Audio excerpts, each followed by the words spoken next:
What are these things? They're speakers. They're speakers, Ted. Welcome to the Township of Sparta Environmental Commission meeting on Thursday, June 26, 2025. We are live in the council chambers at the municipal building, and it is 7:05 p.m. This is being broadcast on our YouTube channel. It's Sparta TWP.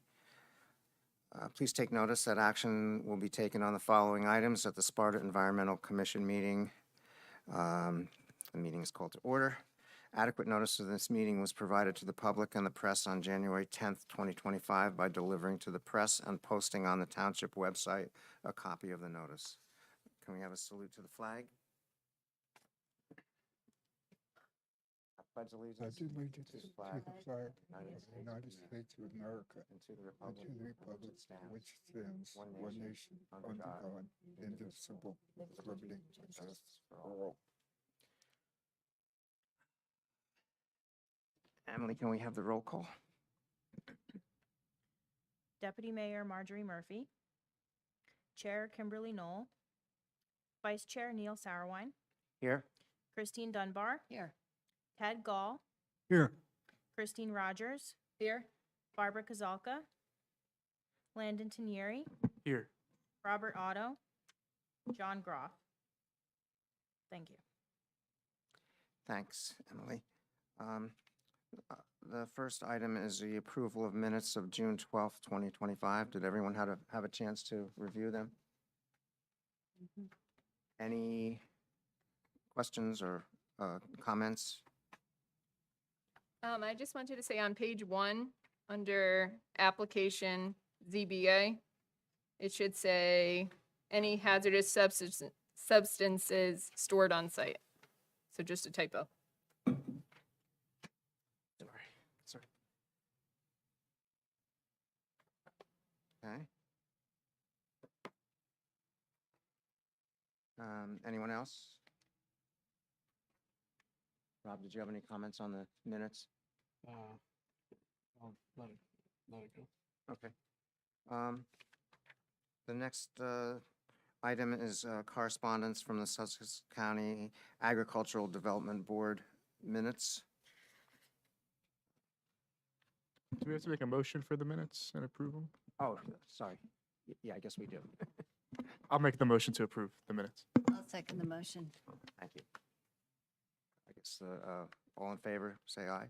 Aye. Aye. The minutes are approved.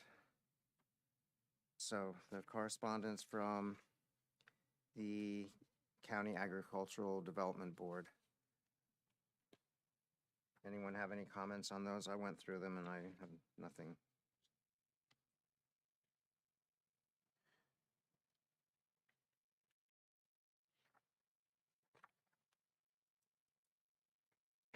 I just have a little trouble with the acronyms in following the report. And, one of the things that they were We can't hear discussing you. was a commercial farm Chris? a commercial farm certification. Got to have the green light on. And the other thing that they were considering was a request from Sunset View Farms for an SSAMP determination resolution. And this was in regards to her fundraising events that she has on her property. So they use a lot of acronyms. So if anybody knows what these acronyms mean, that would be helpful, such as SSAMP requests. We could ask them to provide a glossary the next time that they submit their minutes to us. Yeah. And then there's the SC, Sussex County ABDB. I think that's that committee, the Sussex County Agricultural Development Board, but I don't know what the CC, or was the CCCF? Yeah, Yeah, no, I don't know what that is either. okay. And then there's also something called SOE. procedures. So it doesn't flow very well when you're grappling, and these days, there's so many different acronyms that are the same. So if you try to find out on the internet, you get a lot of different choices and maybe not getting to the one related to what you're reading about. True. But I didn't see anything. I was looking for something with trails and I didn't see it. Yeah, No. because I know in August, sometimes they have a grant, a trail grant. Right. Yeah. Well, these are minutes from May, so Okay, so Uh, maybe they haven't gotten to that yet. hopefully, yeah. hopefully we'll see something coming up about that. Okay, maybe we could request that they give us Yeah. a glossary. That's a good point.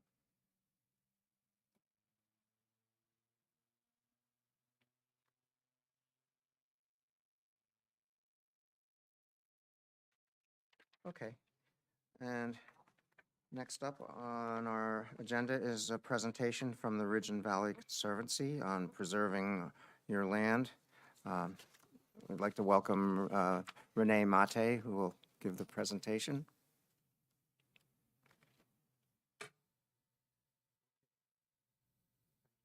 Thank you, Renee.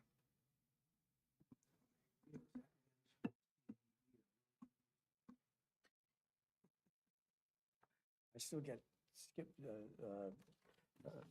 have problems with them.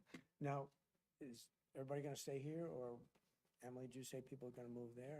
Or? Yeah, if you guys want to go down there, but I'm Yeah. trying to figure it out. And Renee, can you use the mic so that our Yes, yeah, please For tell me people if I'm not loud enough, Neil, okay? Yeah.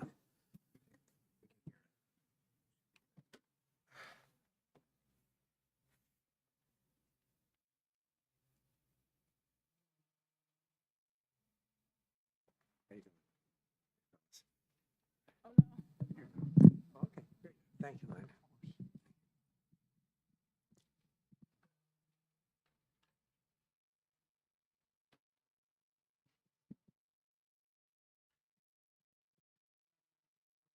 No, it doesn't help you here, but it's working on YouTube, but it's not coming up here. It's not coming up? It's not coming up on here, but Oh. it's on my screen on YouTube. But Well, I guess I could put it on my computer that here. could work if it doesn't work here. Oh, maybe. I'm hearing audio and I'm seeing the presentation. Yeah, okay. Maybe it's just not working on this for some reason. Emily, maybe if you don't mind, when I want to go to another slide, I could just ask you, would that be okay? Or you rather might use the computer? That's okay. Yeah, I can still control it on my end, I think. I don't know why the projector.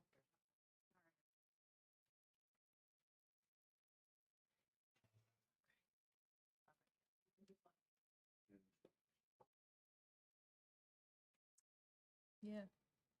Blue screen of death. Okay. Sorry. It's working on YouTube, but not up here, so Okay. sorry. So what do we do? Uh, I can do it from my computer here. yeah, if you wanna, Can I put it up here? Will everybody see? What do you think? yeah, sorry, All everybody. right. Kind of expect these things. Yeah.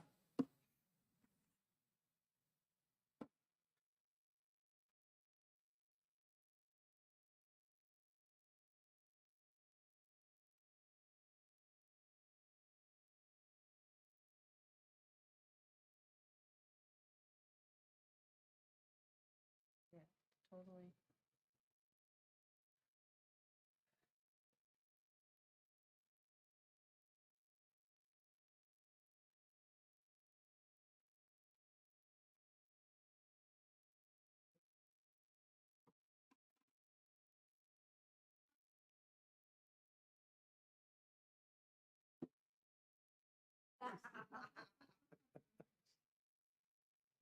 All right.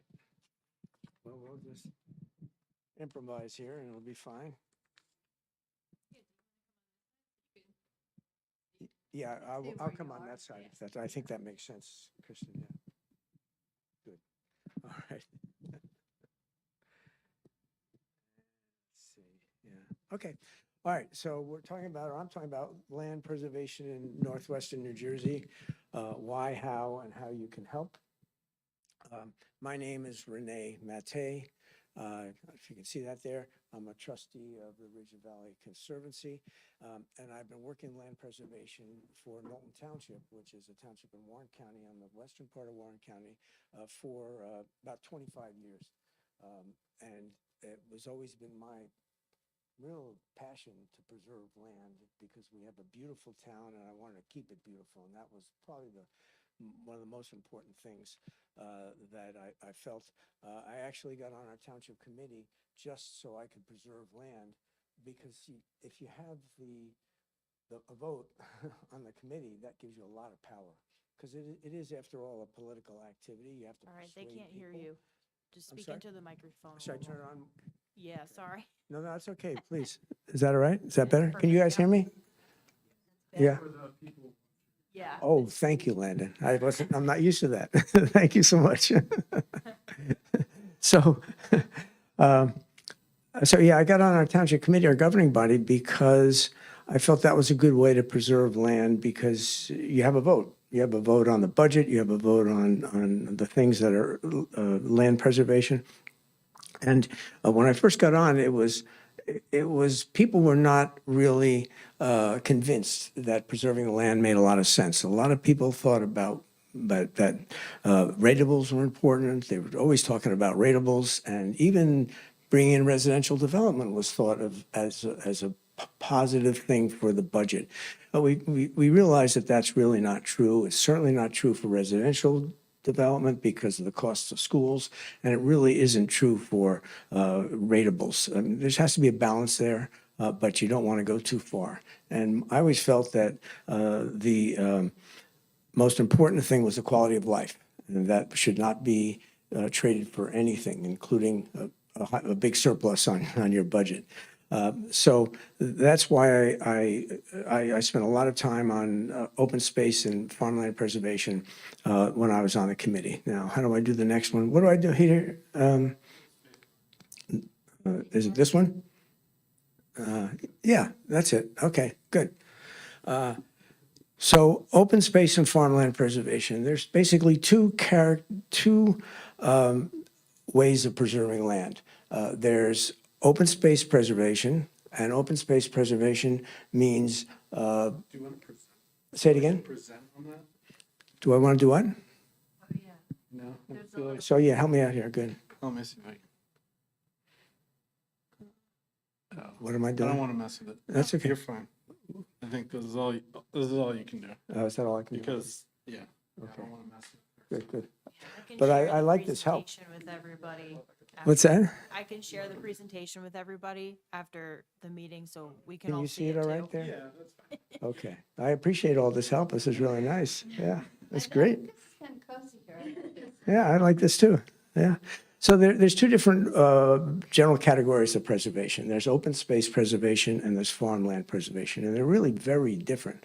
Open space preservation means the preservation of natural lands, lands that haven't been developed or haven't been farmed really. They're natural lands preservation. And open space preservation is almost entirely almost always involves Green Acres. Green Acres is an agency of the DEP, and you really can't preserve land in New Jersey without DEP. It also, and this is really important, we'll talk about it later, it also means that when you preserve open space through the DEP, you have to have a public access component, which makes a certain amount of sense. The whole people of the state are preserving the land. The whole people of the state should be able to enjoy it. So there's always a public access component that actually becomes an important characteristic of open space preservation. Farmland preservation is preserving farmland. And it's only for farmland. I mean, that's not really true, but it's always for a farm. And that's done by the State Agricultural Development Committee, which is an agency of the Department of Ag.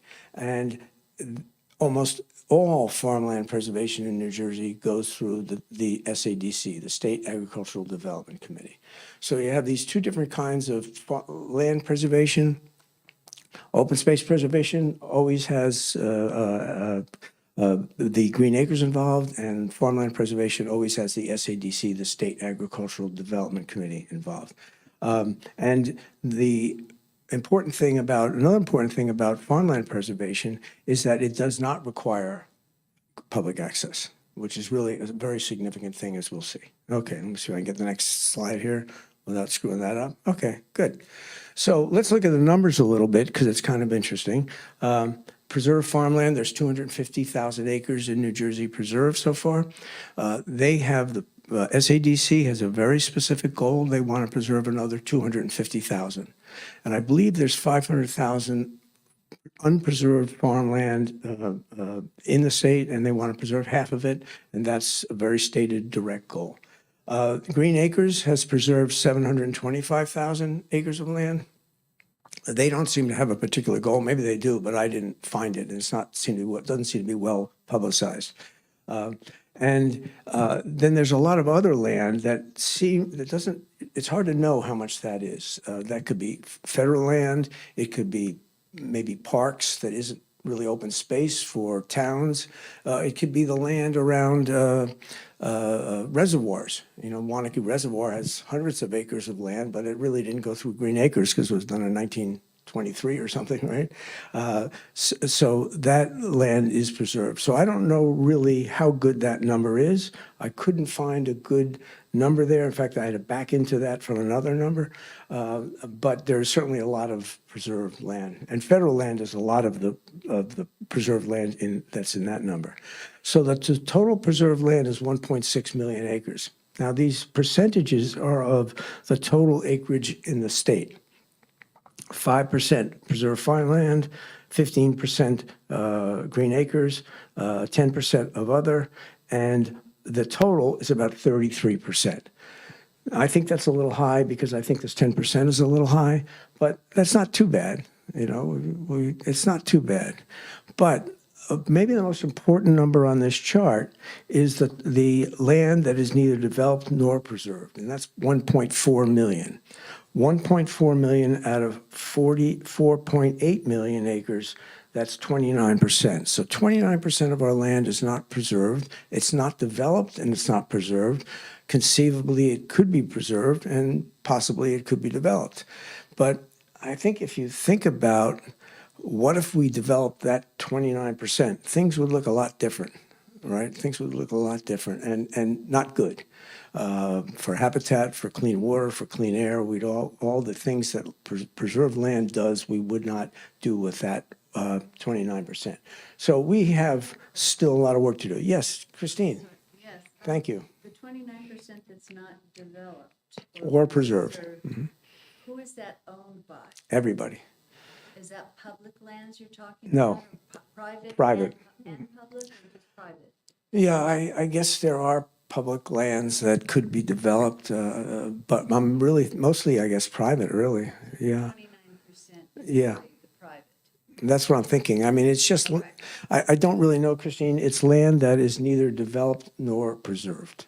And I guess some of that could be public. Maybe a town owns land that they didn't preserve it, you know? If a town owns land, if they didn't buy it with Green Acres, they could sell it, right? You know, there's nothing to keep them from preserving it. So I think that's a really important number. All right, let's see if I can get to the next slide. This makes me a little nervous because I'm not sure you never sure what's gonna happen with a computer. So what do I got here? Okay, so let's think about Green Acres because that's a really important program, remember? So if you had land that you wanted to preserve, probably the first thing you would do is to go to somebody to help you because you can't do it yourself. These are not, you can't get on the internet and sell your land, you know, for preservation. It's really complicated, and it's really complicated with Green Acres. So you go to somebody to help you. You can go to Green Acres, but, well, I'm not going to want to say this, and I want to be subtle about this, but they're not going to maybe get back to you for another 4 or 5 years. So I shouldn't say that. They're very good. They work really hard, but I have to say they're slow, right? They're slow. But so go to Conservancy. They will help you, and they'll be able to intercede with you with Green Acres, and it's a good place to start.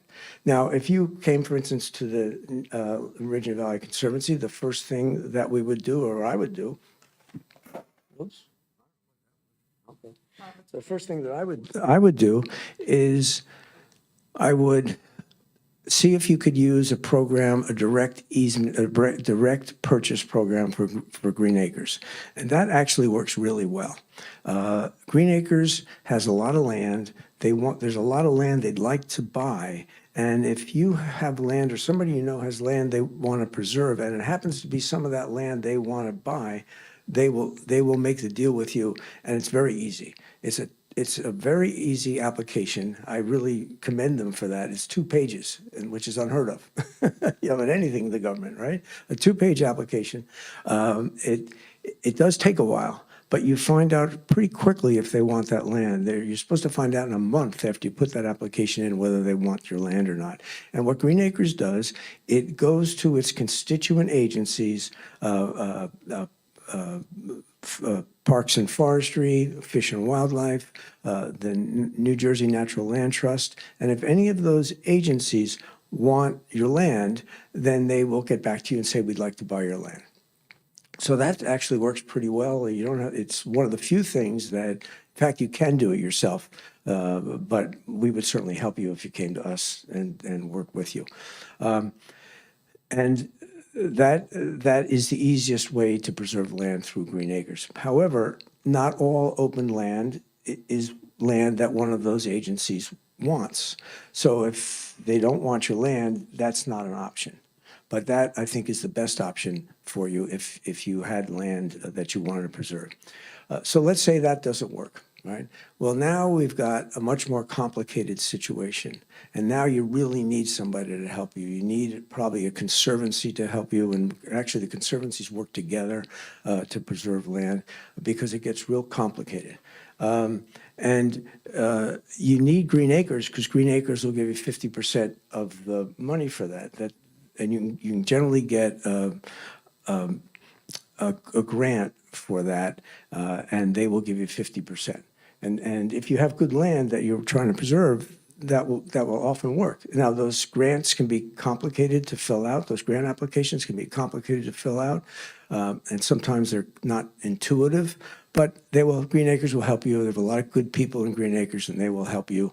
Some of them are really excellent, and they will help you out with the grant application.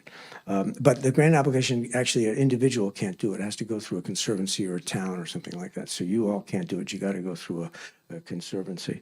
And the 50% part is the easy part. The other 50% is the really hard part. So you got to find that match, that 50% match. And that makes it difficult. That makes it complicated, and these things get pretty involved. And to show you how involved they are, I want to show you some of the things you got to think about when you preserve land through Green Acres. And let's look at this. So the first thing you want to know, and this seems trivial, but it actually isn't, is do you have a willing seller? So if you want to preserve your land, you have a willing seller, right? But what if a friend of yours has land that they have for sale? And you say, why don't you preserve it? You go to a conservancy and say, there's this land for sale. Well, we go to the owner and say, would you like us to preserve it? And they may or they may not. Even if it's for sale, some people don't want to sell to the state. They don't trust it. It takes a long time. They don't want to deal with the state. There's a fair amount of that feeling around. And so you have to have a willing seller. But the reason that's important is that Green Acres will not be involved in eminent domain, which is really a significant thing. Green Acres, when I first started this, there were a lot of people that were not, they were suspicious of any state agency. That suspicion still exists when we talk to a lot of people. So if they were involved in eminent domain, nobody would deal with them, right? Because they'd be scared to death of them. But they don't. So if you don't have a willing seller, you can't go ahead with this, no matter how good the land is, right? That is an important consideration.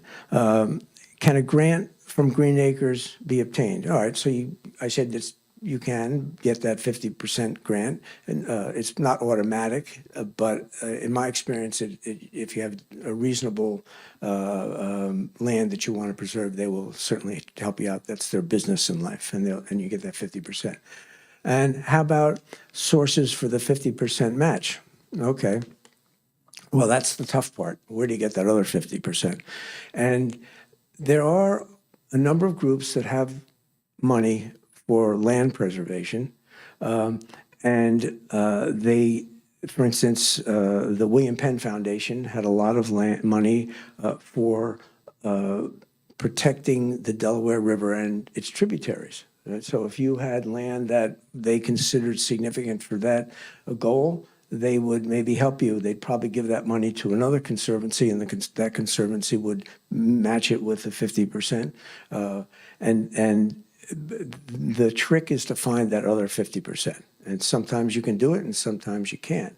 It's a shame that you can't get it all from Green Acres, but you can't. So you have to find that. Sometimes the towns will come up with the money. Sometimes there'll be 3 or 4 different groups that come up with the money. So you got to put something together. That's why this gets complicated. Ecological value and location of the land. Well, there's software mapping programs that will give you for every piece of land in the parcel in New Jersey, its ecological value. And it's pretty easy to use, and you can see whether it's high, medium, or low ecological value. So you want to do the best land for the ecological value that you can. The location, well, that's kind of interesting. I want to go to this slide here, if I can not screw it up.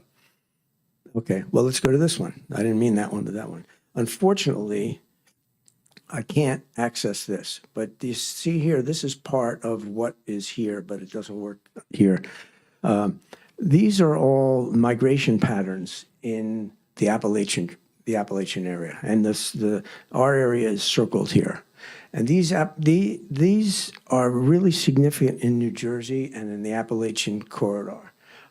And the Nature Conservancy has decided that this is so important, they want to preserve land. These migration patterns are so important that they want to preserve land in this area. So now we've got one of the most significant nonprofit conservancies in the world that says they want to be in the eastern part of the country, in parts of New Jersey. So that's why the location is important, because the Nature Conservancy will say, okay, you're in this migration pattern. We can probably get funding, and we're going to donate. We're going to contribute to the preservation. So that's really good. Now let me show you another one. See if I go this way. No. Now what am I doing here? Where am I? How do I want to go up. Show me up. I want to go to this one. There, oh, good, very good. Okay. So this is another map of land from the Nature Conservancy. And this is called Bobcat Alley. Now, Bobcat Alley is where there's a lot of bobcats. And bobcats are an indicator species, right? If they need a lot of habitat, and they're also attractive, so they're a good marketing tool. So the Nature Conservancy has a map of Bobcat Alley. If you've got land in that map, the Nature Conservancy is going to, they have a fair amount of money and a lot of connections. They're going to be interested, right? If it's here, real close to that, and it's not on there, you may not be able to get funding from them. In fact, we had a situation in Knowlton Township where we had a really beautiful land, 190 acres of excellent land that we wanted to preserve. And one of the best people who can do that work tried to preserve it, and he couldn't do it. And he was really frustrated because it wasn't in Bobcat Alley. Then the map changed, and all of a sudden it was in Bobcat Alley, and then we preserved it. So just by that kind of arbitrary places on a map made the difference between preserving this really important land from Knowlton Township and not preserving it. Yes? That software that assigns ecological value to parcels Is it, say it again, would you? I'm sorry. So, all right. Well, I was just wondering the software that you're talking about where you can check a parcel for Right. ecological value, useful. You know, I'm not sure about, I don't think that the question was, does the software, and the software I'm talking about is Parcel Explorer, which is part of the blueprint, conservation blueprint software. And I don't know if they have habitat for specific things there. My sense is that it's more for the physical situation, the wetlands and the trees, but I'm not really sure. I don't know how they come up with those numbers, to tell you the truth. But certainly the Nature Conservancy, who you really often need to help with getting the money, cares a lot about that. And I think it's, you know, it's nice to think about bobcats, you know, so that's reasonable enough. But it's also, it's always seemed to me be, you know, somewhat, a little bit arbitrary, because you're off the map by, you know, half a mile and you can't be preserved. You're on the map and you're okay. So now I want to get back up someplace here. I guess I can. So which one do I use? Which one? Here, This one. left So and which right. way is this going?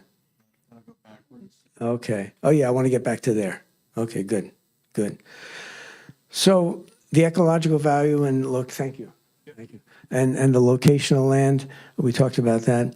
Sorry, do we need to tell Secretary what slide you're on?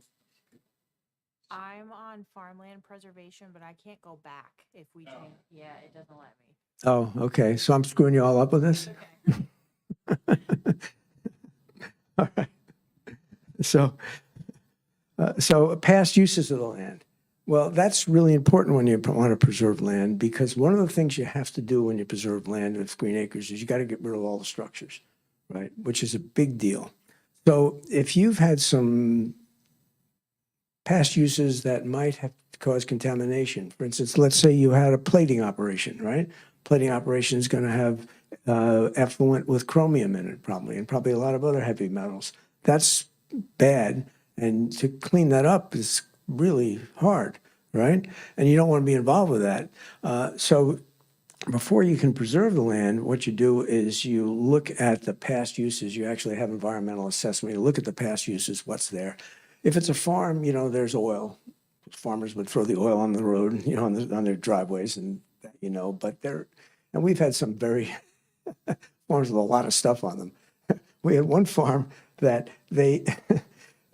for fencing, they just put cars end to end. So that was the fencing. Morris Hilliard, who never threw anything out in his life apparently, had cars. That's what I've heard. Had cars that were end to end for their fencing. And I remember we preserved that land, and maybe that was long enough ago that they weren't too particular about what was on the land. But there's more to that than that, actually. So all sorts of weird things can happen, and you have to get rid of the structures too. If there's an old building or something, you got to get rid of it.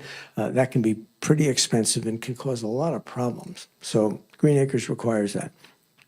Expectations of easement or fee purchase. Okay, so we're generally talking about fee purchase with Green Acres, but not all the time.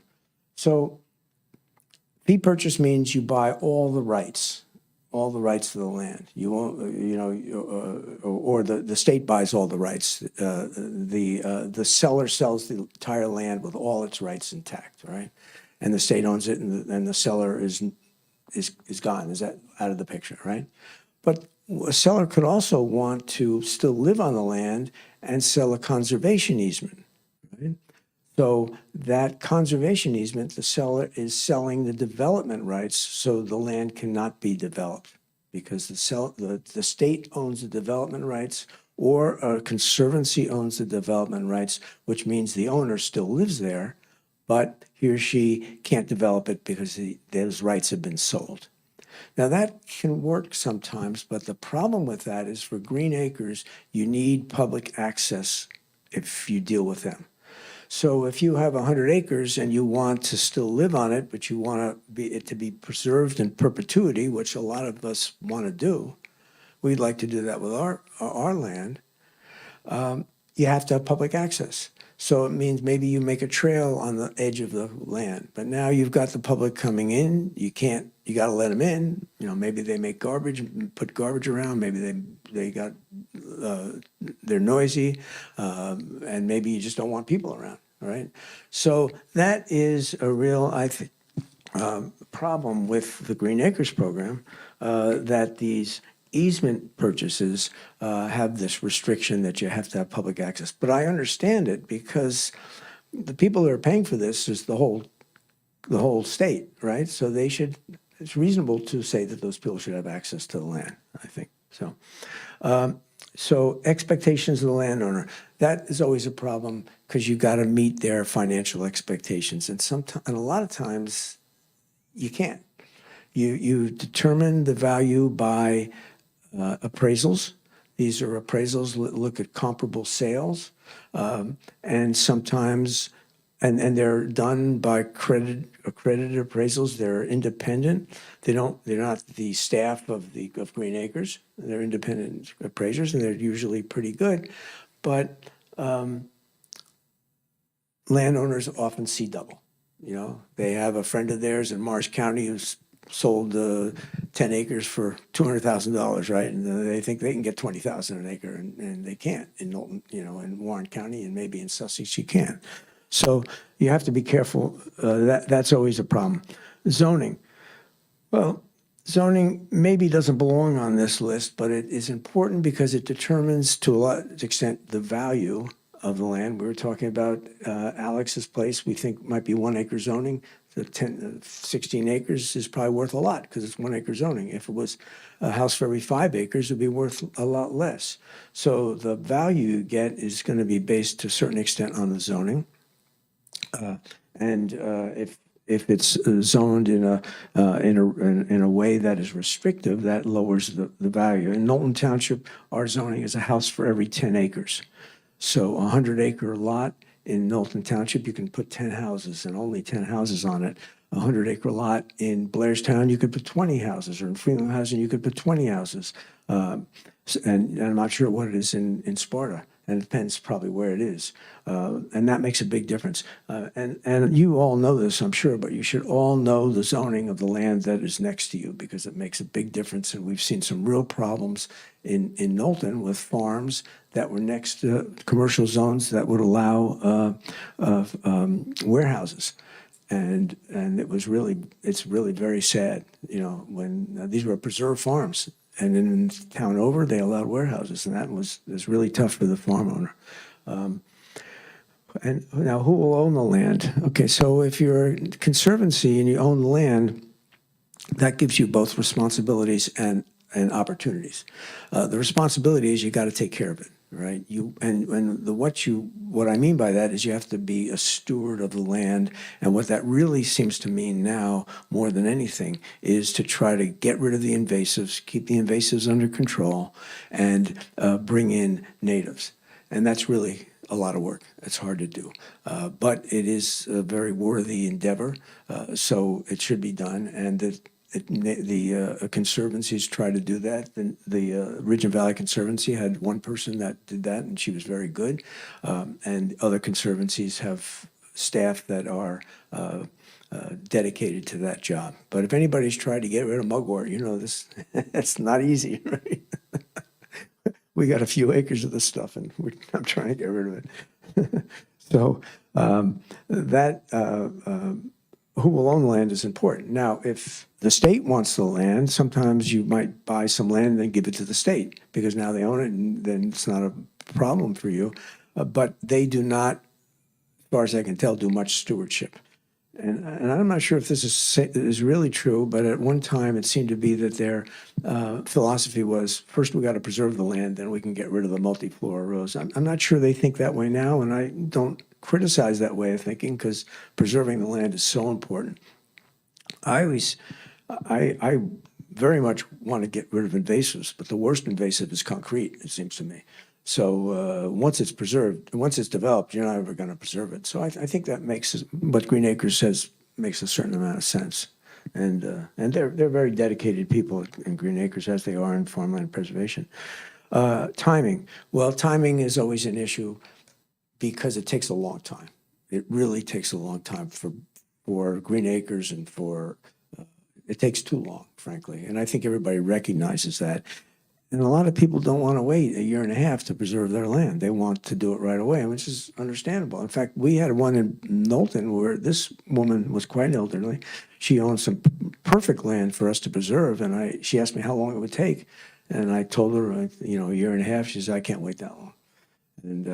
And so she sold it to somebody else, and we could have preserved it. I think we could have preserved it. And she was very much in favor of preservation, but she wasn't in favor of, waiting that long. So that's something I think both the farmland preservation people and the Green Acres people have to do a little better on. And I think they realize that.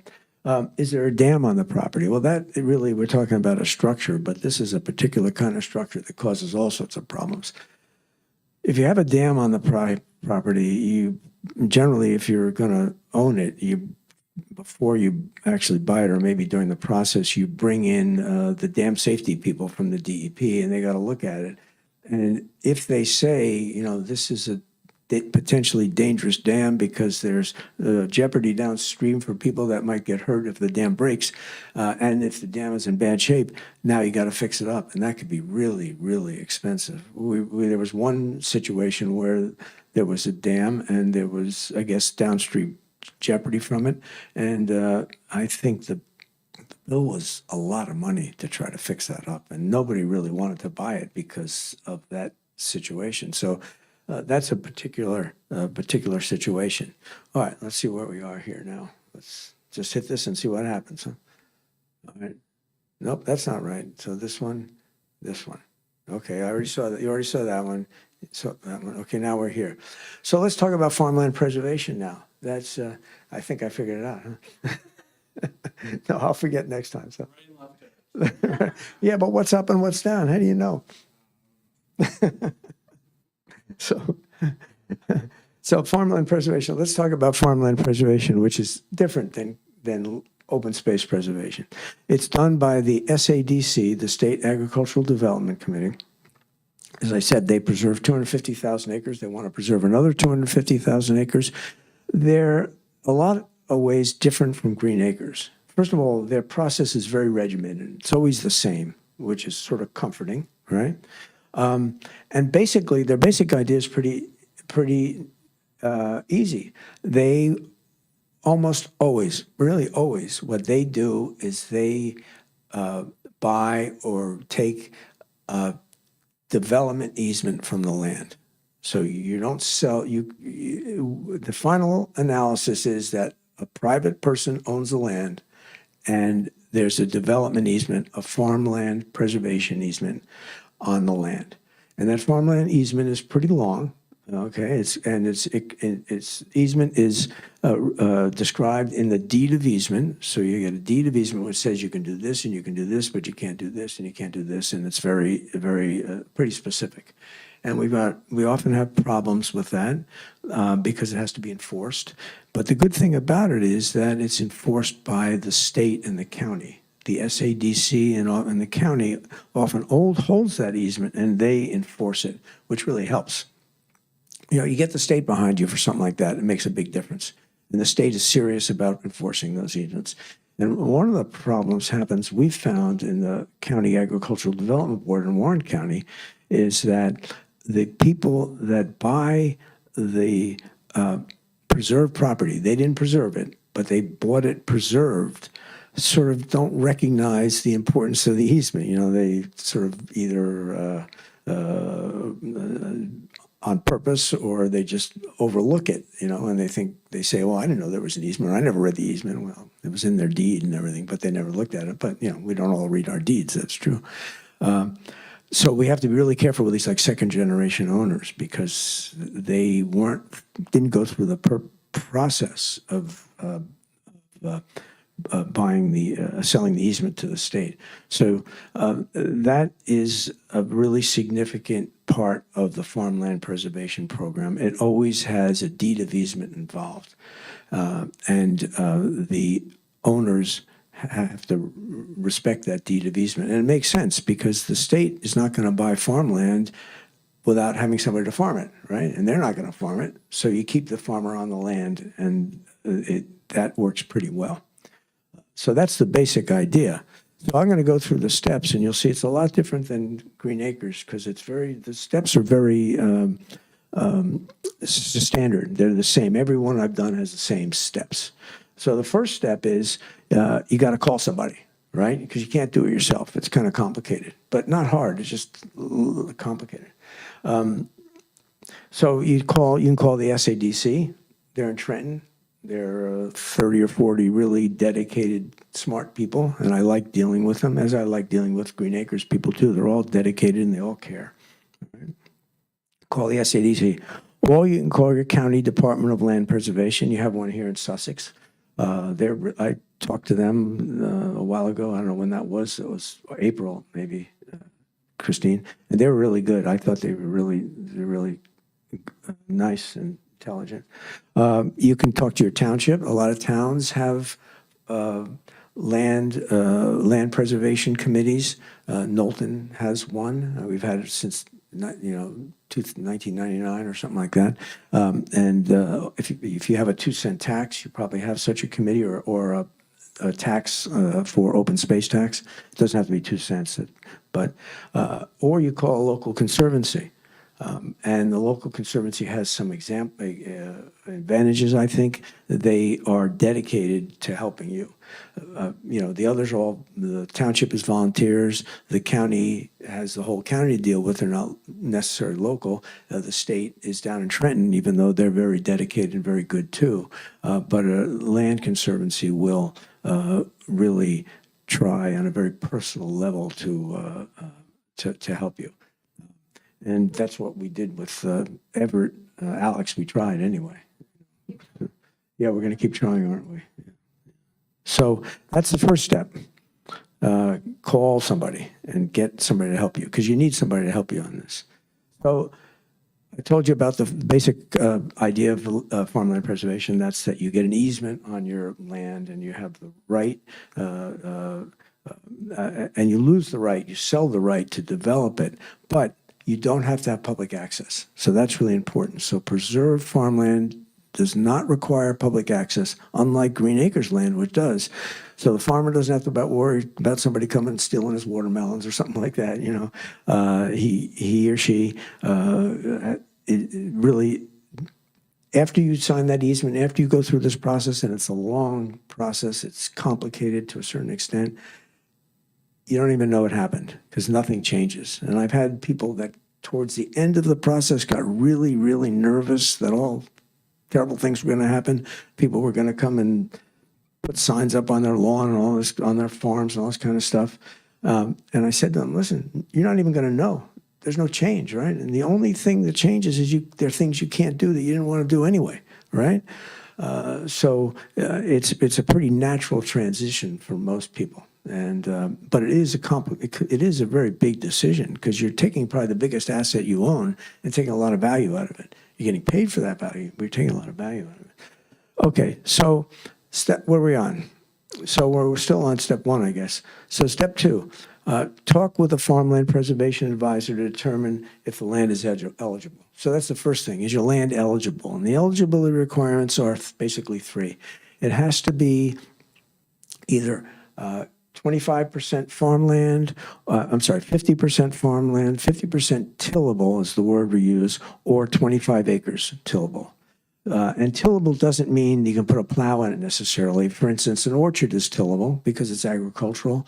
A pasture is tillable because it's agricultural. So what they really mean by that is agricultural. It's a very poor word, but that's the word that's been used for many years. So it has to be either 25 acres tillable or 50% tillable. Now that's really kind of interesting. If you have a 30-acre farm, well, if 50% of it is tillable, that sort of makes sense, right? 50%, you're farming 50% of it. But what if you have a 300-acre farm? We've got an farm that was 258 acres. All you need is 25 acres tillable, right? That's really amazing. So farmland preservation is not only preserving farms, they're preserving, for that particular farm, the 200 acres that weren't tillable, right? Because they had the 25 acres. Actually, they had more, but they had about 25 acres. And we've preserved, we'll preserve one farm. I think it was about 150 acres, and it had like 24 acres tillable. So we couldn't preserve it. And the guy told me, yeah, it's 25 acres. Then we came and did mapping, and it was like, it wasn't. So he was trying to get by. But then Hurricane Sandy came by, knocked down an acre of trees, and all of a sudden he had 25 acres of tillable. So we preserved it. So Hurricane Sandy helped us out a little bit on that deal. But that's not usual. So it's pretty amazing, actually, that you can preserve a really large farm with a relatively small amount of acreage. And I think it's a great thing that SADC did that. They did that many years ago. In fact, about the time that farm with Sandy I was talking about, they changed it. And I think it was a very foresighted thing. Okay, so we're number 2, eligibility. There's 2 other eligibility requirements. One is the land has to be developable. If you can't develop the land, why preserve it? Why spend state money to preserve it? And so the zoning wouldn't let you develop it, like you had a 9-acre farm, which is small, and there's problems with that, but and there was one house on it. In our town, you couldn't do it because you need 10 acres for a house, right? So that's not exactly right, but in that case, you'd need 10 acres. So if your land does not have development potential, you can't preserve it. The other thing is you have to be farming it. You have to put every August 1st that FA1, that farmland assessment application in. You have to farm it. All those things make sense. Now, then step 4 is to fill out an application. Oh no, step 3. This is the most important step. I forgot. You got to understand what you're giving up. You got to understand the rules. And I spend a lot of time in the kitchens with farmers and their wives and their kids explaining what you can do and what you can't do and what you should do if you want to preserve your land. And the questions keep coming and coming, and sometimes the same questions over and over again because they're complicated and they're hard to remember.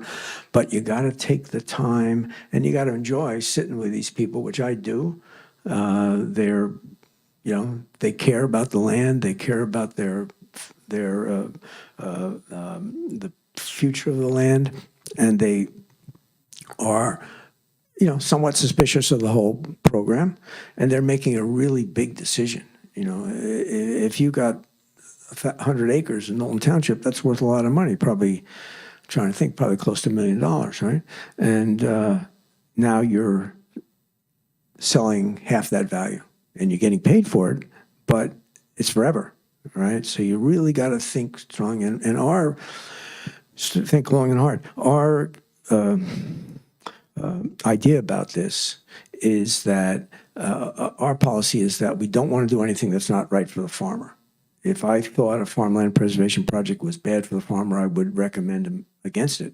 Or if the money is too little, I'd recommend against it. Because in the small towns where these farms are, if you start screwing the farmer, you're not going to have more customers, They all talk to one another. They all know. And if you have a good reputation and they know that you're looking out for them, that makes a big difference. So this is not a situation where you're a developer and you're trying to buy the land for the cheapest. I always try to get the most money I can for these farms when I can. There's very little I can do, but whatever I can do, I'll do, because I want them to have the best outcome they can have, and that seems to work because we're genuine about it. We really care about it in the right way. Okay, so where are we now? So if you learned out what you want to do and you feel comfortable with it, then step 4 is to fill out an application, which is long, but really not that complicated and not that hard. It's not like a lot of applications where you don't understand what's going on. And then whoever's advising you, if it's the Land Conservancy or somebody else from the town or something, they will help you with it. They probably have to, but it's not hard. So that's pretty easy. We have had nobody trip up over that. And then these are the rest of the things you do. First, you get appraisal. The appraisals come. You don't have to pay for that. The state does that. And the appraisal situation is process is kind of interesting. You're trying to appraise the value of the development rights. which is sort of an interesting situation. So what you do is you appraise the farm as it is. That's the before value, before the development rights were sold. You appraise it as is. And then you appraise it what it would be if the development rights were sold. And you look at comparable sales, and you have to go to comparable sales of preserved land. And now there's a lot of preserved land, so there's a lot of sales of preserved land. So now you have these two numbers. The difference is what you would get paid. So let's say your farm is worth $1 million, right? But before, the way it is now, with none of the rights being taken off, but after it's preserved, it's worth $600,000, the after value. Well, what you should get paid is what you're losing in value, which is the difference between $1 million and $600,000 is $400,000, and that's what you would get paid based on the appraisal. So it's a reasonably logical approach, I think, and I don't know how you'd make it better, frankly, although the SADC is making it better, as we'll see in a little while, significantly better. You get the appraisals, then an offer is made to you. You don't have to decide anything till you have an offer that's in stone. You know, it's absolute. It's not going to change. Sign a contract. The survey is done by the county or the state, depends who's the lead agency on this, or the township, and then you have a closing. So this is all the same for pretty much every one of these. And the nice thing about it is you really don't need outside money. You know, the county and the state can do it, the township, the county, and the state can do it, but there's enough money for them. And that's the big difference between that and Green Acres. You don't need to put together these complicated deals the way you with Green Acres. So that's it. Any questions about any of this stuff? Does it make sense? Yes. Wait, what's your name? Oh, Christine. Can the farmer stay on the land? I know with farmland preservation, the land must be farmed. So that farmer stays on the land and they farm, right? Or no? The easement says, as I recall, that it has to be remain farmable. That is, you can't let trees grow up in it. You can't let Russian olives grow up in it where you can't farm it. But I don't think you have to actually farm it. But nobody who's got land doesn't farm it because you get farmland assessment, and that lowers your taxes, right? Even lowers them below what your taxes would be with the land being preserved, which has taken a lot of value out of it, I believe. Nobody, but so usually even the farmer doesn't want it. He'll rent it to somebody who does want to farm it. But I believe you don't have to farm it. You just have to keep it farmable, right? That's my understanding. And then when you pass away, what happens to that portion that needs to be taken care of and kept farmable? Well, it's a good point. I should have mentioned that, Christine. These conservation easements or farmland preservation easements run with the land. They don't die, they don't end when the person who made that the negotiation, who sold the development rights dies or leaves. That is permanently in perpetuity with the land, and the same requirements exist. It has to remain farmable, right? So if you sell your land, the person who buys it has to meet the requirements of that deed of easement and has to keep it farmable and all the other requirements of the deed of easement, right? Oh, yeah. Oh, sure. It's like any other piece of land, sure. You own it and you just don't have the rights are not with the land, right? I mean, I guess it's like water rights in the West or oil rights or something like that. I'm not too familiar with that, but I assume it's the same kind of thing. Okay. So where are we now? Oh, another question? Oh, sorry, Robert. So this all makes sense, but you kind of alluded to development pressures. And I guess I wonder how that would go because the whole process sounds like it takes a long time. There's a fair bit of trusts and waiting. And if entities are concerned about development pressures, what would your recommendation be?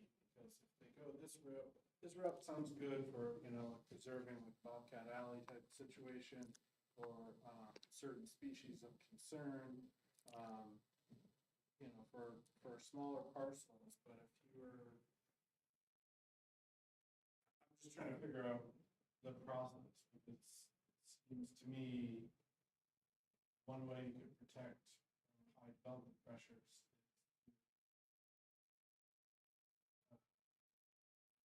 rezone or have that question, but once you rezone, then you've lost the value in this, so. Exactly right. And it is an argument against rezoning, that you lower the value of the land that is not preserved. And you may discourage a little preservation. We changed the zoning in 2004 from a house for every 5 acres to a house every 10 acres. We had a lot of pushback, but this was a time before the tremendous activity in development that we were afraid that we would have our farms destroyed. So like every other government policy, there's a good part and a bad part. You know, if we could preserve land without changing the zoning, I would have been in favor of that, but we didn't figure that we could. In fact, because we changed that zoning, we actually preserved land that was very, very important. From the farmer's point of view, they don't like us. If their land isn't preserved, they don't want to change the zoning. And I don't blame them. They have a point there. So you're making a good observation there, right? Another question, I guess, somewhat related, is we're dealing with a national housing crisis, and how does that factor in or not with, you know, you're encumbering the property, you're saying, oh, you know, it can't be built, or selling the development rights, but I think in those situations, sometimes the state may override, I mean, we don't really know, right? But the necessity of having affordable housing options perhaps might put some pressure on some of these programs. Well, it's really interesting that you mentioned that, Robert, because I don't know, do you read the Lancaster Farming? Well, it's a really good paper, actually. Yeah, it's surprisingly well written. You know, it's got the Star Ledger beat. There was an article I just read, I don't know what one, we have a bunch of them. It was the current one, right, of a 21-acre farm in Cranberry. Did you read that? So there's a 21-acre farm in Cranberry owned by a family that had owned it since 1850 and had lots of opportunities to sell it for a lot of money and would not sell it because they liked it very much. It was not preserved. The township then threatened, and apparently will go through with this, to buy it, to take it over with eminent domain for low-income housing, because the townships are under a lot of pressure for this low-income housing. And you remember the quote by the owner saying maybe he should have preserved it, because once you preserve that land, nothing can touch that easement. That easement is ironclad, and which can be a problem. You know, if you don't do it right, you're kind of screwed. He would have been protected if he did that. That's an unusual situation. I never heard of that, but it's interesting that you mentioned it. But I think that, like everything else, these are a balance of interests. And the interest of keeping farms is pretty important. The interest of keeping open land is pretty important. The interest of having low-income housing is pretty important too, right? It's hard. It sort of depends on what you think is most important, I guess. You know, it's hard to answer that question. The towns have just gone through their low-income housing operation now, and it gets pretty complicated. But one thing that our town is really lucky, we have a low-income housing obligation. And I'm told by our attorney that one of the reasons is we preserved a lot of land. So there isn't that much land to develop, and that it discourages the developers. I'm not totally convinced that's the reason, but that's what I was told. So, but, you know, those are good questions, Robert. I can't be, you know, dogmatic about the answer. Now, am I going to get to the right thing here? I don't even know. Oh, what you can do. I'm going to get back to that later because I think you guys know what you can do. Green acres versus farmland preservation. So let's just go over this. Green acres preserves natural land, farmland preservation preserve farmland. All right, that's fair enough, right? Most green acres projects involve a fee purchase. Not all of them, but that seems to be a little easier to deal with. Essentially, all farms and farmland preservation have an easement. But let's talk about this. Yeah, they all have easements in farmland preservation. Let's talk about the green acres. If you, let's say the Nature Conservancy, the Region Valley Conservancy buys an easement to preserve some land, right? So the owner's there, there's a trail for public access, and there's a conservation easement on the land. Now, that easement needs to be enforced. And you can probably enforce it now. You know the owner, you dealt with them, the owner wanted to preserve the land, the owner cares about it. But how about in 100 years? Who's going to preserve that easement, right?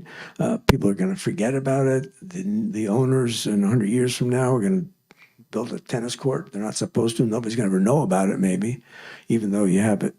You know, you're supposed to have inspections, yearly inspections. We inspect all our land that have easements every year. But this is supposed to be forever.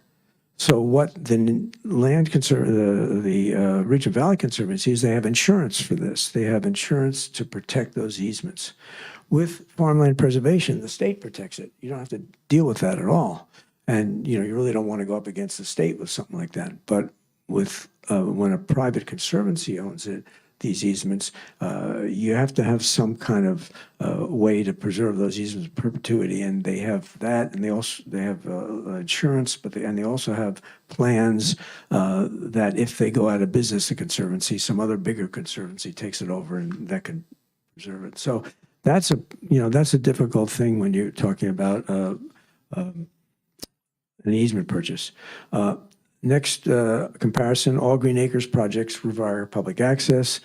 Farmland preservation project does not require public access. That's really significant. Funding for open space projects is hit or miss. You got to put together these complicated deals. It's really pretty hard, I think. There are people that are a lot better at it than I am, so you know they find it less hard because you have people that really have a lot of experience with this. But I always find it kind of mystifying, to tell you the truth, and a little scary, you know? I mean, I worry about things like preserving land, and you find out you've gone through, spent a lot of money, and then you found out there's so much stuff under the ground that you could never fix it, never clean it up, and you spend a lot of money in trying to get to that point. Funding for farmland preservation is available, and you know it's there, and if you have an eligible farm, you're going to get it. I've never seen an eligible farm denied, and the eligibility requirements are pretty cut and dry. And if you meet them, the farmland preservation people are going to help you. Now, let's see where else I'm supposed to be. I think that's pretty much it. Oh, okay. Let me just say this. This is really very interesting. I had a thing there about what you can do, but I think you're all doing it by being here, you know, so I don't really have to suggest that. I mean, it's great that you're here, and this is really important, and that's good. You know, being on the Environmental Commission is really an important thing. But talk to your local politicians. They want to hear from you, and they need to hear what you think. I know, having been in that role in a very small town, I mean, it's hard to be more minor a politician than I was. I was like the most minor in the state, probably. We have 3,000 people in the town.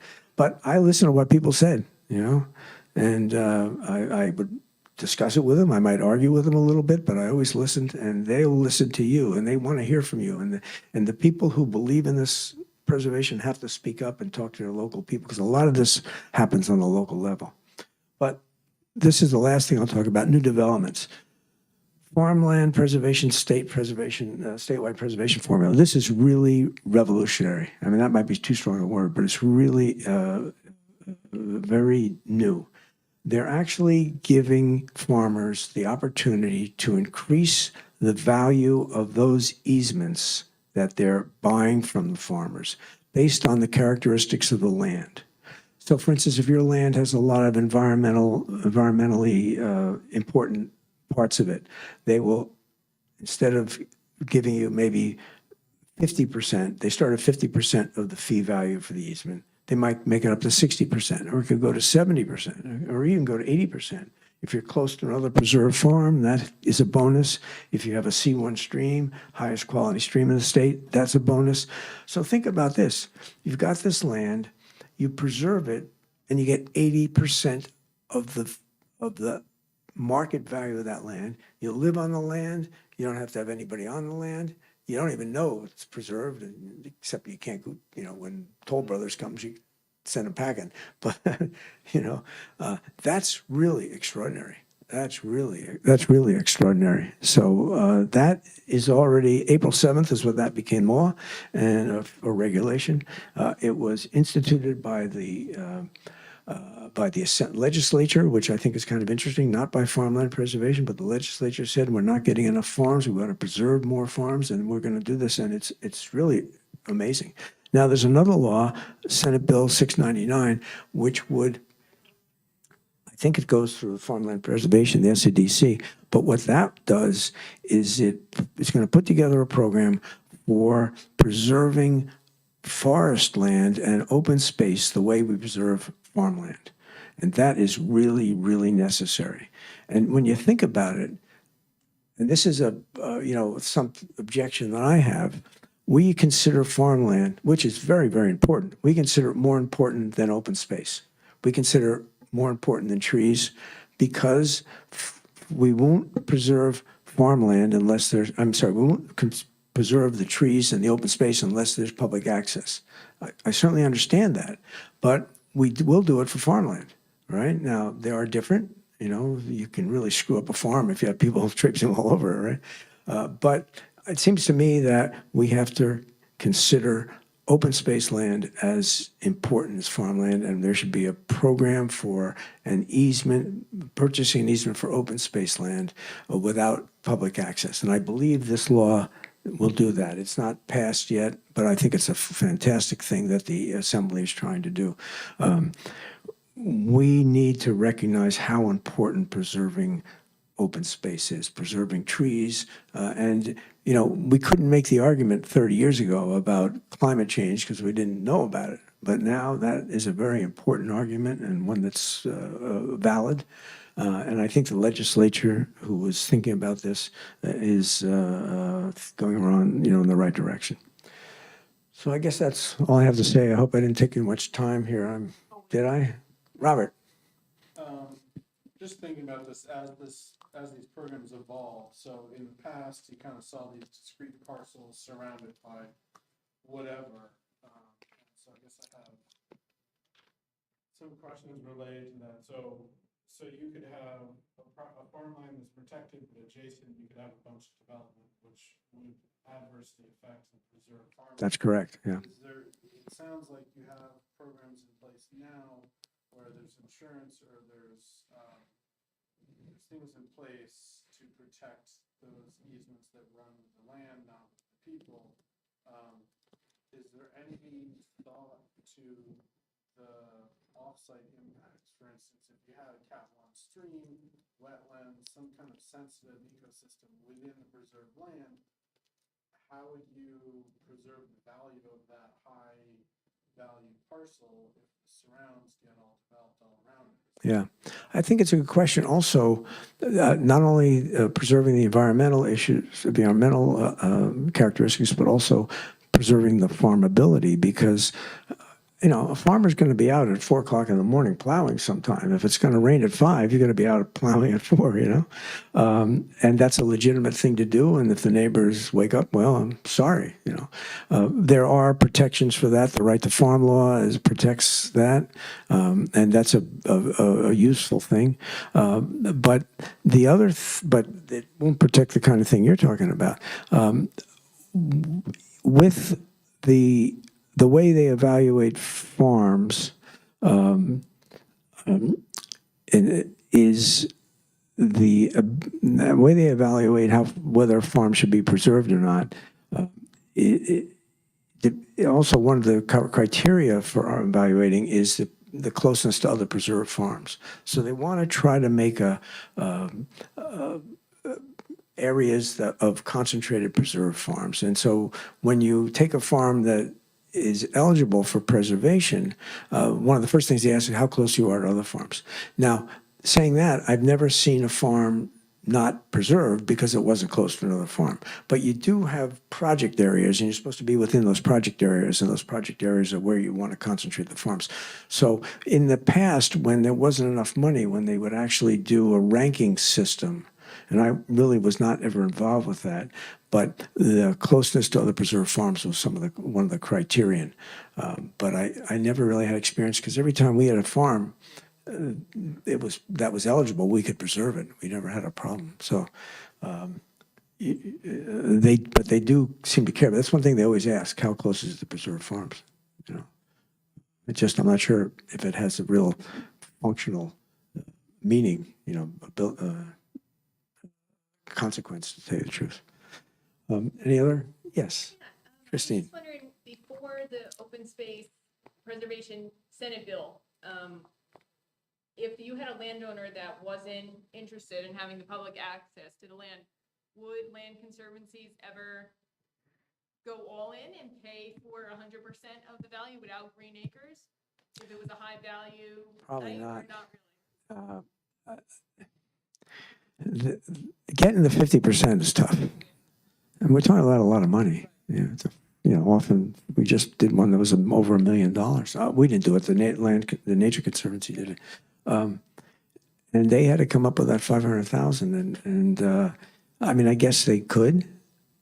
I know they'd like to. But I think they need the 50%. Yeah, I think they need the 50%. I mean, what you're saying is, could they do what this does on their own? Right. Well, not that I know of. Yeah. Yeah. Yeah. And you have to ask somebody, find a way, find a way to do public access that isn't going to be a problem for you. Sometimes it ends up being a problem, but you can try to do it so it's far away, and it's got to make sense to Green Acres. It can't be just something the size of this room that you can it's got to be pretty reasonable. I've never been involved with one of those projects, so I don't have any firsthand knowledge about that. But we would do them if we could. Just nobody really wants to have, especially if it's a small area. They don't want people going around. That's why they live out in Olin Township, so that nobody's bothering them. So, any other comments? It's very nice of you to have me here. I like talking about this stuff, and I appreciate your questions and being feigning interest. Which is you did a really good job of pretending to be interested in this stuff, and I appreciate that. So, anyway, well, best of luck. Best of luck, and it's great you're on. It's great you're on the Environmental Commission. That's fantastic. Our town doesn't have one. We used to have one, but we don't have one. And I think it's important. It's important. Is it not a statutory required by the state? I don't think so. If it is, we don't do it. It's a statutory board, but not required. Statutory board means what? What does that mean? I don't know. I mean, it's an advisory board. You don't you can't spend money without the township council or committee, right? It must be, that makes, that was the impression that it's required by the state to provide recommendations and advise. Interesting. I don't know. Just don't have, that's the first I've heard, so that's very interesting. Yeah, I mean, we had one, but actually, my sense was that we always had a pretty sensible township committee while I was involved with it. And there wasn't a lot of pressure you had to put on the governing body to do the right thing. So, you really didn't have the need. Now, that doesn't mean that need won't arise, you know, but people there are pretty sensitive. If that changed and our governing body did not make good environmental decisions, then the Environmental Advisory Committee would not be effective because they're Yeah, right, So it's, yeah. Right. Independent, so yeah, you're gonna be screwed. right, right. I mean, a lot of this just is You gotta vote right. getting out and voting for the right people, You gotta vote you for the know? right people. I mean, I was always counting votes on the township committee, you know, that I have the votes to do this, I have the votes to that. But we had really good people. I mean, a lot of support for farmland preservation. They're really supportive. And you know, I was lucky because I let help. Politics, you know, little politicians and then it goes up from there. You get the wrong people. And I actually like them because they care. You know, I don't agree with them, but I always felt that they were honorable. Small towns, maybe Sparta is not that way, but small towns are pretty honest. You know, they from my experience, you know, there's not a lot of shenanigans going on. I never saw, even voting for politics. I think I saw 20 years. I think I saw one vote that was just a political vote. You know, I remember one guy that I really like, and we were all Democrats, and this guy was a Republican, and the Republican Party said to him, "Whatever you do, do what they don't do what they want you to do. Whatever you do, stop what they want you to do. Don't agree with them. Whatever you're going to do."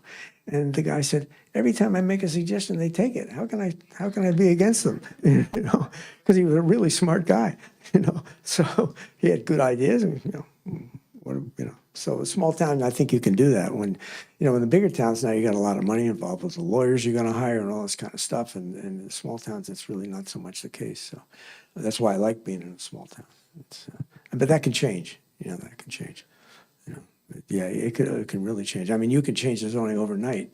That's why zoning is not a good way to preserve land, because you get the wrong people in there, and maybe, you know, somebody has 100 acres they want to develop, and they say, well, let's go back to 1 acre zoning. You know. In fact, we couldn't get to 1 acre zoning because of the nitrate dilution issue, but we're stuck at about 5. And we're at 10, but the DEP would not let us go much less than that. So anyway, I just want to say that Warren County is quite an inspiration for me, because you've done such a fantastic job and you have so many farms and preserved land compared to Sussex County. So I think that Sussex County still has the opportunity to do that, but I think the time is running short now. And that we need to get our open space plans redone like we did. We have an idea of what we can still preserve, you know, and that needs to be really a priority Does for us. Sparta have an open space advisory committee on on the municipal level? Do you have an open space tax? So you do have money that you can. Right. You should what? I'm sorry. Should in theory then have a committee for that 2%. Well, yeah. How do you? Right. That's right. Because that's a dedicated tax. You have to use it for whatever was on the referendum when it passed. You know. Used it for some artificial turf. He's not kidding. But on the other side. That's the funny. Democrats and Republicans here, we're all, so Now, what's that? we don't recognize, you know, politicians here. We're a form of government. Oh yeah, I don't know, but I think that's great. Yeah. I think that's fantastic. It only causes problems the other way. Does that work? It's questionable. Well, it's questionable whether anything works, right? That's really good. So you have your votes are a different time, is that right, or something? I don't know. I don't remember. No, same time. Yeah, well, that's good. That's good. It was so nice to talk to you all, and thanks for. Well, I hope it was at the right level. I wasn't sure what level, because you probably know a lot of this stuff already. Yeah. Definitely learned a lot. You did. Good, good. Well, thank you. Thank you, Emily, for And Robert, thank you so much.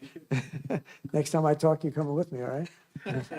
Would we be able to put your presentation on the environmental Yeah, do commission whatever you page? want. I think so. Right, Okay, you're gonna do that that would be anyway, right? perfect. Yeah, yeah, sure. You could share it around. Because a lot of people will watch the recording. Yes. We Yeah, have yeah. good turnout with that, so then they can see the slides. All right. I got Renee, it. you mentioned the 29% number in the very beginning. Yes. Do you know where Sussex County lies in that 29%? No, that was for the whole state. Yeah, I know. Right. And I don't Just even know wonder how what- good that number Where is. though, Sussex either. County, the Yeah. land lies. No, I don't. It's a good question. It's just what you want to know. All right, I'll leave you. I'll let you off. Nice Thank you meeting very much. everyone. Thank you. I hope I didn't take Your too water much time. No, that Oh, fine. thank you. We should almost just start. Yes, thank you. I'm gonna find out this environmental commission thing. Is yours? That's yours. Okay. All right. Is that? Yes. Bye-bye. Good night, everyone. Have a Good great night. Thank you for Yeah, coming. Again. I tried to print it.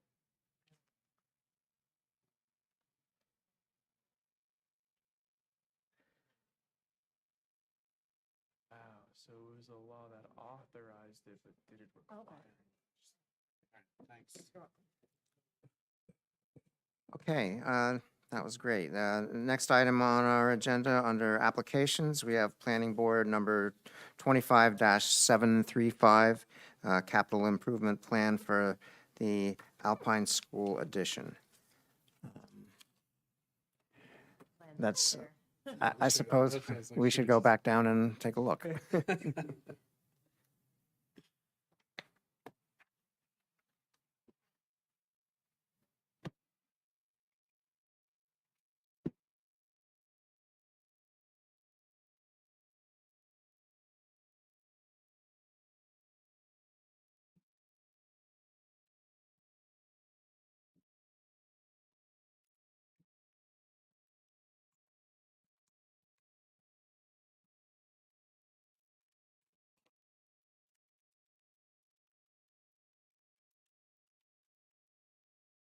Do you all know what's going on with this?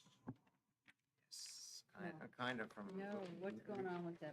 They're doing an addition with a gym, I believe. Yeah, two-story addition and a gymnasium. It's basically this all is new. And then it would be adding a new parking lot and changing some of the outdoor things. The main thing is the wetlands line, I thought. On one of these maps. I haven't seen that. So I know that was a big thing that, I don't know if it was a easement or a wetlands line or something. Existing. Okay. Here we go. Says it's the tree. Yeah, wetland buffer, so that's the furthest that they can go. And everything else, I guess, has to be left.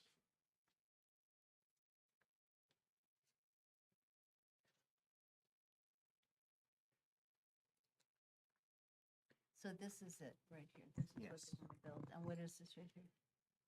Renovation to existing Yeah. classrooms. Renovations, and then this is pretty new, or this is pretty new, excuse me. These parking areas? Yeah, they're expanding the Oh, parking. okay. And the bus parking used to be in the back where the building was. Hmm. And I think they were saying if everything goes well with the referendum, they're hoping 2 years, 2.5 years.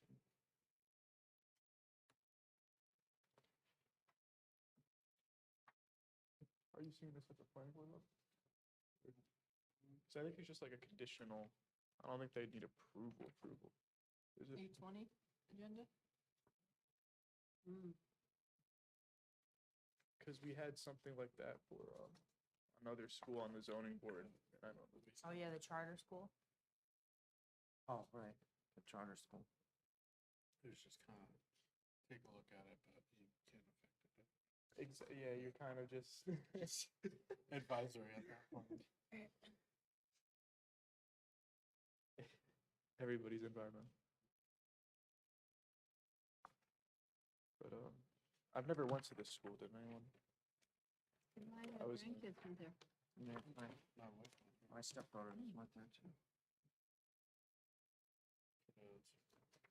Yeah. They're here now, but it's gonna take 2.5 years. So they're gonna Entertained by the construction, I guess. It's gonna take, And that's, you know, it's it's up crossed on a everything, stick. yeah. Let me know when you guys want me to flip them. Do we have an engineering report?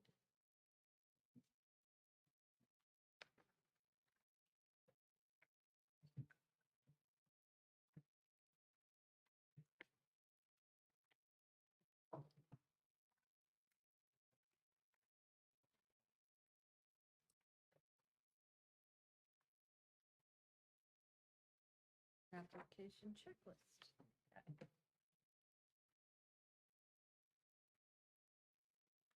I don't think we do.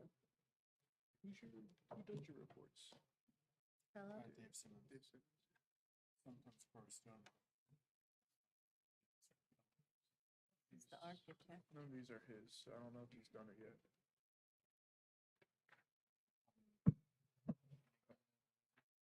That's in the application.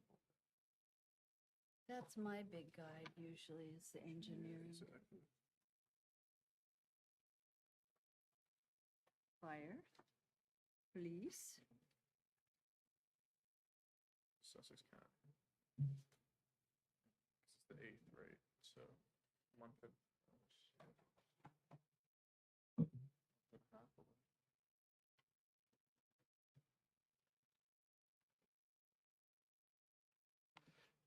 Maybe we look at it again if we get the report, see before the, you know, Yeah. That should be fine. if there's Well, any comments at the engineer. Yeah, it's but- not being heard until the 20th, yeah, but I Okay. just wanted to give Oh, you there's guys one in time. August now. Yeah. Yeah, I can bring it back. Yeah, that's fine. Ooh, it's good to get our eyes on it. That would be Yeah. great. Yeah. So just looking at it, what concerns do we have that it's just going to be very close to the wetlands, the percentage of impervious surface? We have a larger site plan. and, Here's where that, there's like a treatment plant or something. There's a lot. If you want to take a look, there's so I many. didn't notice that. No, well, it's not on. Oh. That's why I wanna see like the full property. If possible, but.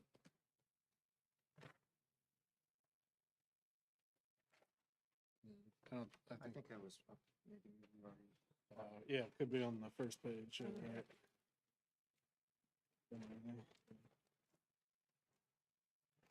What's This is existing. existing sewage Existing treatment, sewage so plant, Okay. I'm curious about that because we're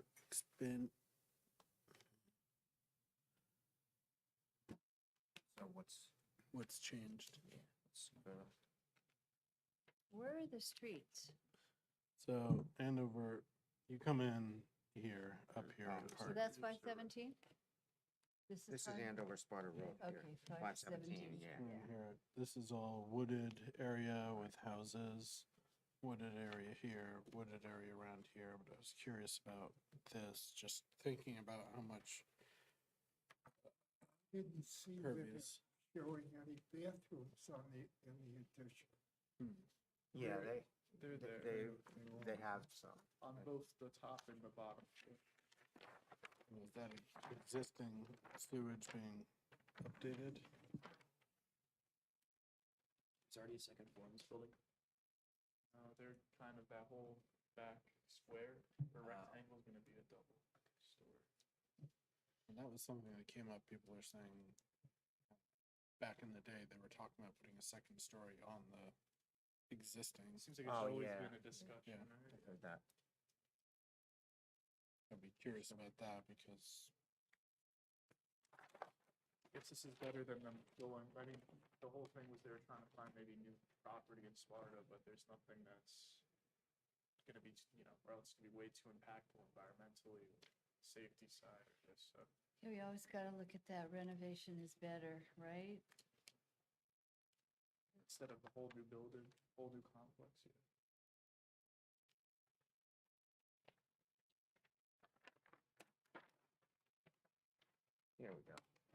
So, So this is all shifted back. They're taking more. So they're really up against this forested area. I mean, it's nice that there's this buffer, but where's the wetlands?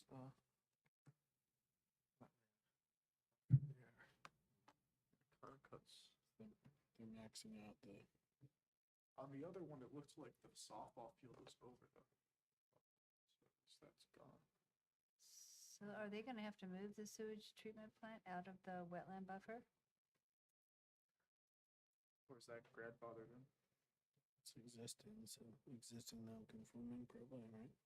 Are they expanding the size of it?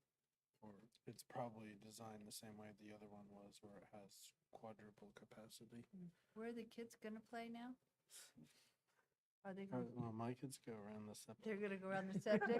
I was gonna say, they're gonna keep them indoors in the new gym the whole time, never let them out. This is a new playground, Oh, okay. pre-K, This is new like, basketball I court. was gonna say basketball courts are kind of like right here. They're shifting stuff back. It's gonna be temporary where they're gonna have the kids play, I guess. Have to find something out for that, but. New spaces, 19, And here and here, 52 parking spaces that are gonna be new. additional 28 over here. Oh, Good try to Well, cause, yeah, now that this new pavement, you have new asphalt for those sides. Wow. What is the impervious on this? Do we have that calculation? On some sheets It we was- do, but I don't know if on this package we do. Yeah, I've been looking for saw it. some. Here's some tables. those are the classroom layouts. Pretty detailed, yeah. It's not Yeah, on those here. are classroom. It was a little too in-depth. I'm just curious. Yeah, Could it'd be in the bottom left. be good to know. Yeah, I didn't see that. So Again, that would usually be with the engineer and Yes. planner review. I just didn't want too much of a shock.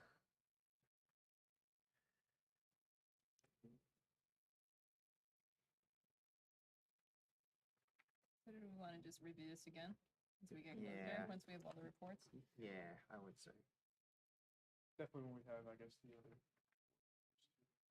Absolutely. Some of my initial impressions are what's happening with the existing sewage Mhm. treatment. What are the effects on impervious?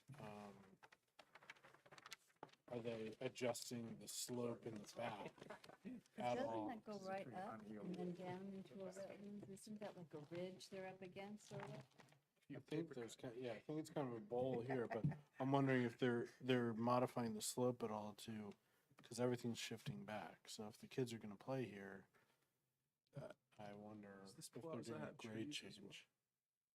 They might have to wear rubber boots. This whole section's being widened, it says, for the 3-lane traffic. That makes sense. It's already crazy. Is it really? I mean, Oh, wait, people backed up. here. Oh, yeah, I remember that. Yeah. Hmm. And I'm curious where the property line is on. The well, that- overall. This is the property line, yeah. Yeah, they're very, that was one Tight. thing. There's like a home over here and a home. Yeah. So that's why they're really bumping up against the property lines. Well, maybe we could suggest that they do something environmentally friendly, like have solar panels or a windmill in the back or something, to offset all of this new impervious surface here. Sure, there's ways that they can. They also have that path that you guys know that goes down. I think that's a safety, evacuation path, but and there's some nature stuff I know. There's a nature trail. Things back here. So they've expanded it just where they can, and then does it narrow? Once they're off property, I'd be curious, we're talking about easements, and is there an opportunity to to talk to some of the property owners here, or who owns that property. Who does, yeah. Yeah. Maybe we could preserve it. This is the question, you know, because I know, yeah, there's houses here, and here, but this is grassy. It's definitely out of all the schools, the one that has one of the least amount of space, and then Mohawk Ave, of course. But Yeah. Yeah, there's definitely a need, but our population isn't growing that much from what I saw in all of the charts. You know, it's not growing that rapidly. It's just, it's already It's already crowded. crowded. yeah. It's Yeah. apparently been crowded for decades. So. Right. oh, jeez. And they can't even run air conditioners in most of the classrooms. That's what I saw. The HVAC was like a major thing across all the schools. And we had one of the parents is an HVAC person. He would have put the stuff in, but the electricity, the infrastructure won't support it. So So we'll table this until the rest of the information. When Dave gets his report. Sounds good.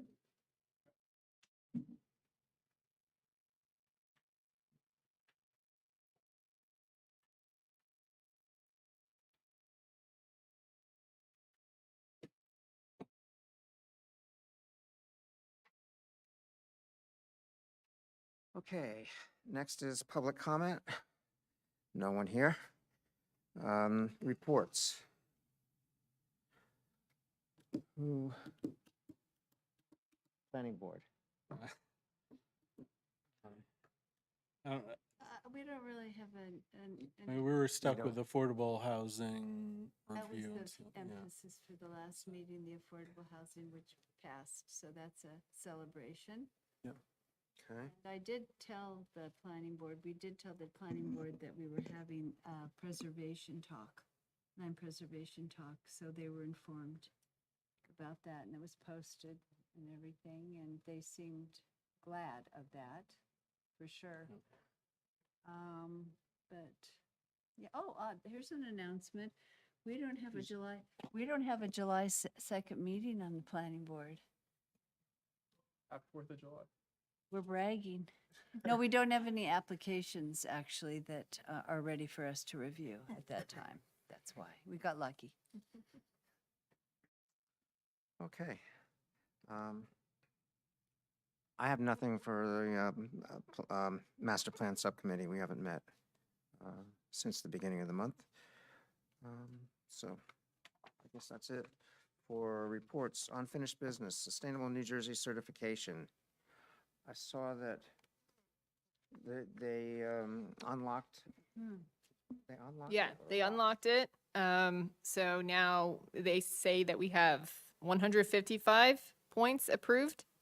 So that would give us bronze certification. They came back with a couple of actions that they said we can revise for additional points, but we're at least at the bronze threshold. So we just have to get our rest of our stuff in and we can increase our points. But that's, I think, what we had last time in our certification. So we're at the same level, but we have a couple. We can add today's presentation. We could add Jenna's rain barrel workshop. So we do have some outstanding items. Emily's helping with a couple of the tasks that were approved last time that we haven't gotten into the system. So we're definitely going to have more points, but I think we're going to kind of be in between the threshold of silver and, well, not really at silver, but over the minimum bronze level, kind of in between for now.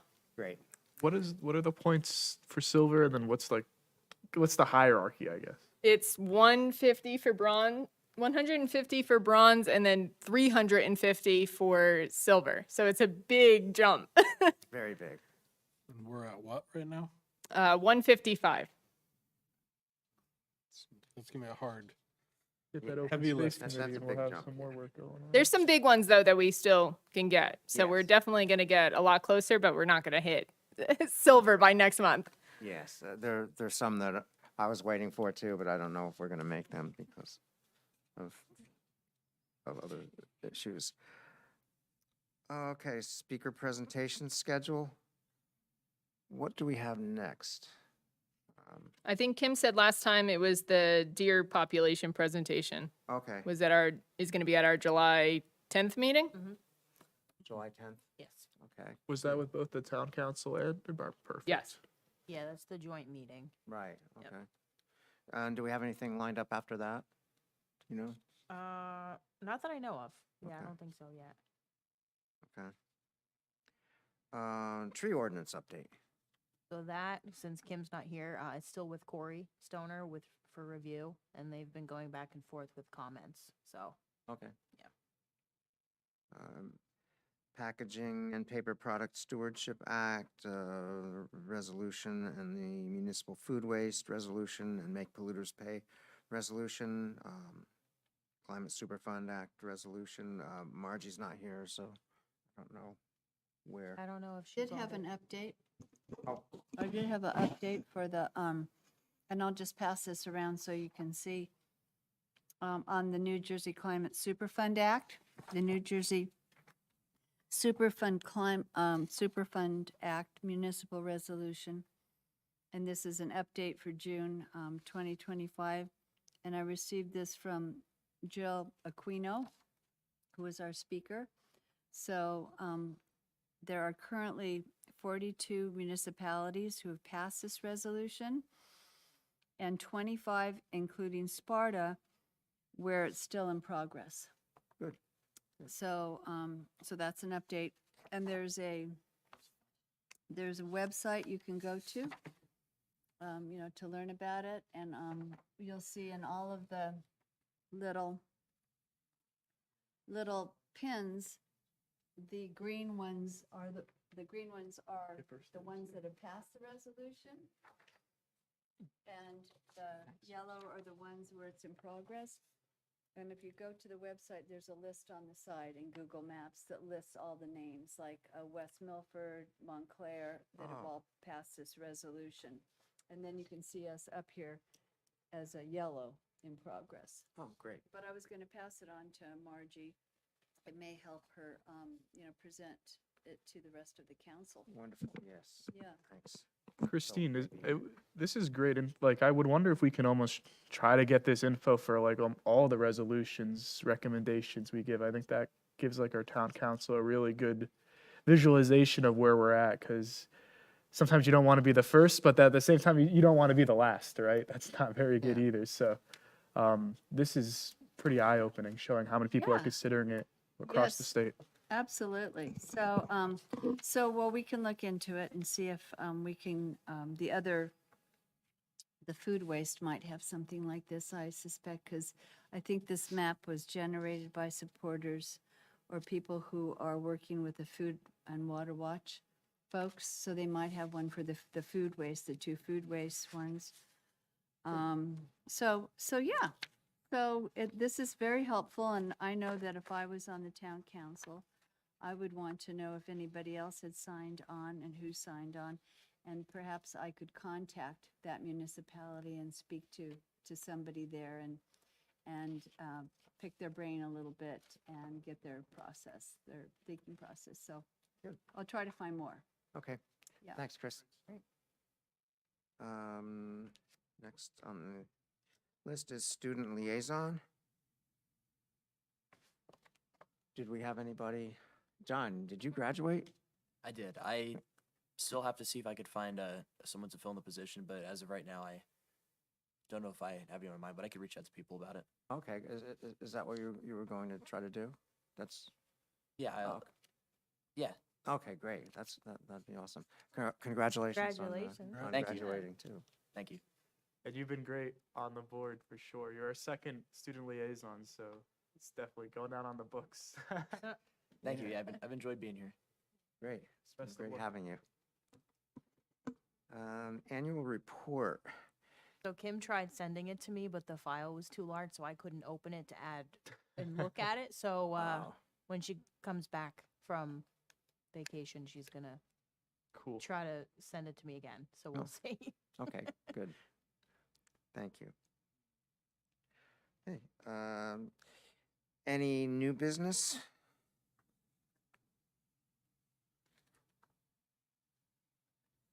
I have nothing. So I guess that's a collective no. Anything else for the good of the environment and the township?